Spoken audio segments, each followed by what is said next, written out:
The Switch has been out for a few months. I've been playing it for a while and I want to let you know my thoughts and my opinion about it and why you should or you should not buy the Nintendo Switch. Now let's start with the hardware. You all know Nintendo has gone a different way versus Xbox and PlayStation, and this time it's a different approach with pros and cons.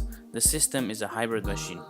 But to be honest, I see it as a handheld first with a HDMI dock. The Nintendo Switch has detachable controllers called the Joy-Con, which can be used for local offline multiplayer at home or on the go, or used in combination with the Joy-Con grip to form a single gamepad. The Joy-Con are really small and the buttons are really small, and I get why Nintendo had to do it because it's a handheld first. These detachable controllers are made for the controller first, and this is why in my opinion it's really small.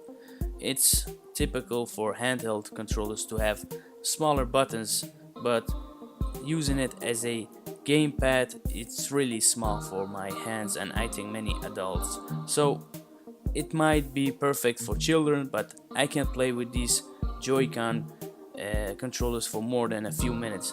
This is why I recommend buying the Pro Controller if you want to buy the Nintendo Switch after this review. The Pro Controller is well made, has a perfect grip and a great button layout. It feels like an Xbox One controller, which is the best controller this generation in my opinion.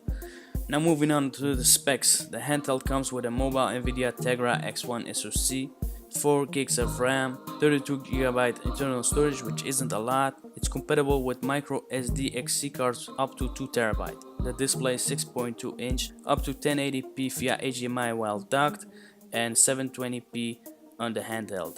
While this may be great for the handheld, it's nowhere near the specs of the PS4 and the Xbox One. And with the PS4 Pro and the Xbox One X, the difference will be even greater. This brings me to the games. The first party games are great. Mario Kart 8 Deluxe and Zelda Breath of the Wild are probably one of the best games in the series so far. But these games are not really that different versus the Wii U version.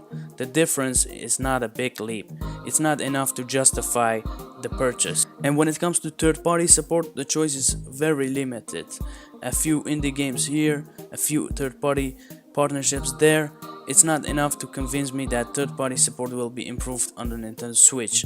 With a price tag of around €350 or dollar, I don't think the system has enough games and features to justify the purchase at this moment. The lack of multimedia apps like Netflix and YouTube doesn't help either. All in all, it's a decent system, but I recommend waiting at least till holiday 2017 for more games to come out and more features to be added to the system. This was my honest opinion. Thank you for watching, and if you like this video, please subscribe for more. Thank you guys. I'll see you in the next video.